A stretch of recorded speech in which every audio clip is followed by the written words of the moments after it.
ஆனை பரி தேனிமே, யானை வாகனம் என்ன, குதிரை வாகனம் என்ன, தேர்ல சஞ்சாரம் வருது என்ன, அற்புதமா இருக்குமே.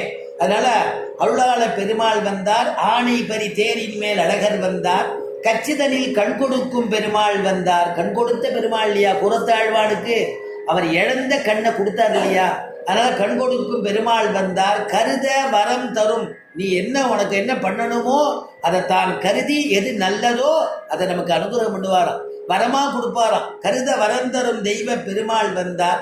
முக்தி மழை பொழியும், யார் எது கேட்டாலும் சுவாமி தேசிகன் சாய்ச்சார் இல்லையா, எத்திசையும் உழன்றோடி இழைத்து விழும் காகம் போர், எத்திசையும் உழன்றோடி இழைத்து விழும் காகம் போல் முத்திதரும் நகரேடில் முக்கியமாம் கச்சிதன்னில் அத்திகிரி அருளாளர்க்கு அடைக்கலம் நான் புகுந்தேனே. எத்திசையும் உழன்றோடி இழைத்து விழும் காகம் போல், அந்த காகாசுர விற்த்தாந்தத்தில் சொல்லும் பொழுது எங்கெங்கேயோ போய் யாரும் காப்பாத்தாம ராமத்ரோகியாச்சே உனக்கு உன்னை காப்பாற்ற மாட்டோம்னு எல்லாரும் விரட்டி விட வேற வழி இல்லாம ராமனுடைய திருவடிவாரத்தில் எப்படி விழுந்ததோ அந்த மாதிரி நான் எனக்கு எங்க போறதுக்கும் எனக்கு அடைக்கலம் கொடுக்கறதுக்கு யாரும் இல்லை, நீ தான் சர்வசக்தன், நீ தான் எனக்கு அடைக்கலம் கொடுக்கணும்னு திருவடிவாரத்துல இருந்து விழுந்தேங்கிற.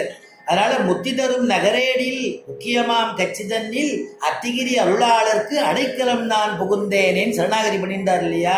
அந்த மாதிரி அப்படி ஒரு சரணாகதியில ஒரு ஊற்றம். அந்த மாதிரி அத்திகிரி முத்தி தரும் முகில் வன்னர் வந்தார், மூலமென ஓலமிட ஆதிமூலமேன்னு அழைச்ச பொழுது ஓடி வந்து காப்பாத்தினது யாரா, வேற யாரும் இல்லையா, கஜேந்திர வரதன்னு பேர் அந்த பெருமாளுக்கு. திருவல்லிக்கடியில போய் பார்த்து சேவிச்சேன்னா கஜேந்திர வரதன்னே எழுந்தருளி இருக்கார், தனியா மூலவர் உற்சவர் எழுந்தொள்ளி இருக்கார், சேவிக்கலாம். அந்த வரதன் தான் காப்பாற்றினாராம். அதனால ஆனபரி அப்படி இருக்கும்போது முகில் வண்ணர் வந்தார், மூலமென ஓலமிட வல்லார் வந்தார். உத்தரவேதிக்குள்ளே பிரம்மதேவன் பண்ண யாக குண்டத்துக்கு நடுவுல மத்தியில ஆவிர்பவிச்சாராம். அதனால உத்தரவேதிக்குள்ளே உதித்தார் வந்தார். அந்த உம்பர்கள் பெரியோர்கள்லாம் தேவர்கள்லாம் மாணவர்கள்லாம் தொடக்கூடிய திருவடி அந்த பெருமாள் இங்க வந்தாரேங்கிற.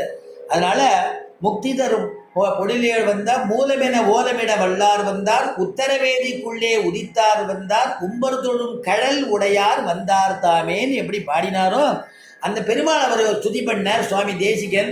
இவருக்கு பெருமாள் யாரா, நம்மாழ்வார் தாரா பெருமாள். அதனால இந்த மதுர கவிகளுக்கு நம்மாழ்வாரே தெய்வம். அதனால தான் கண்ணீர் சிறுத்தாம்பு சொல்ற மாதிரி சொல்லி எனக்கு எல்லாம் பெருமாள் தானுட்டு, எனக்கு எல்லாம் ஆச்சாரியன் தானுட்டு, நம்மாழ்வார் தானுட்டு. அதனால அந்த மாதிரி இவர் சொல்லும் பொழுது வேதம் தமிழ் செய்த பெருமாள் வந்தார், திருவாய்மொழி பெருமாள் வந்தார், திருநகரி பெருமாள் வந்தார், திருவழுதி வளநாடர் வந்தார், திருக்குருகூர் நம்பி வந்தார், காரிமாறன் வந்தார், சடகோபன் வந்தார், பலாங்குஷன் வந்தார் அப்படின்னு விருத்தம் பாடுறாராம், கட்டியம் பாடுறாராம். இதெல்லாம் கேட்டுட்டே வந்தவர் இப்படியே வந்துட்டே இருக்கும்பொழுது மதுரைக்கு வந்துட்டாளாம். மதுரையில் அவ சங்கர் தமிழ் மாலையின் சங்கம் வச்சிருக்கா. அங்கே சங்க புலவர்கள்லாம் இருக்கக்கூடிய இடம். அவள் யாரோ தடுத்தாளாம். அவள் நீங்கள் கட்டிய நீங்கள் மாதிரி நீங்கள் சொல்லக்கூடாது, எங்கள் சங்கத்தில் உங்கள் பாசுரம் என்ன ஆழ்வார் பண்ணியிருக்காரோ அந்த பாசுரத்தை சொல்லி எங்களுடைய அந்த சங்க பலகை அதை அங்கீகாரம் பண்ணிட்டுனாதான் நீங்கள் சொல்லணும்ட்டாராம். அதுக்கு என்ன மதுரகவி ஆழ்வார் சொன்னாராம், அதுக்கு என்ன இப்பவே ரெடின்னாராம். என்ன எத்தனை பாசுரம் பண்ணியிருக்காருனாராம், அவர் நிறைய பார்த்துருக்கா, 1296 பாசுரம் பண்ணியிருக்காரு. அந்த பாசுரத்தெல்லாம் எடுத்துன்னு வைங்கோன்னாராம். அத்தனை பாசுரம் வேணுங்கிற அவசியம் இல்லை எங்க ஆழ்வாருக்கு, 8 வரி பாசுரம் வேணுங்கிற அவசியம் இல்லை எங்க ஆழ்வாருக்கு, 4 வரி பாசுரம் வேணுங்கிற அவசியம் இல்லை, 2 வரி பாசுரம் கூட போறோம், ஒரு பானைக்கு ஒரு சோறு பதம் அப்படின்னாரா மதுரகவியாக.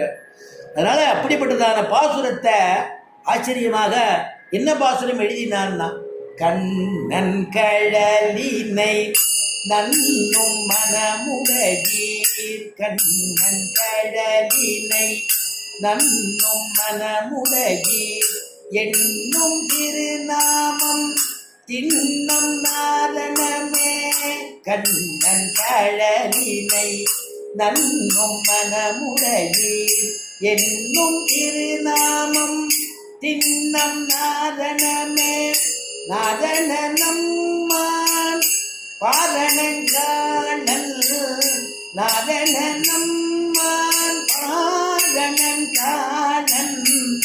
பாரணம் தோலை